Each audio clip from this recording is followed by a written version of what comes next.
Dito mga sasans, nakita tayo ng kulambutan. Mga 1 kilo kalahati. Kwarta maliwanag. Purta ka. Yan, hindi nakatinta. Headshot. At dito naman, nakakita pa rin tayo ng isa pa. Mas malaki to kaysa sa nauna kanay na natin na pana. Mga 2 kilo, estimate natin. 2 kilo. Babae, purta. Puti. Headshot rin. Yan. Dalawa yung huli natin kulambutan. Kwarta to. At dito naman nakita tayo ng isang barakuda. Pang ulam. Purta ka. Pang ulam. Pang sinigang natin.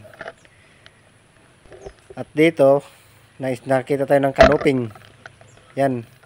Purta. Yan. Kanuping yan or pututan tawag namin dyan.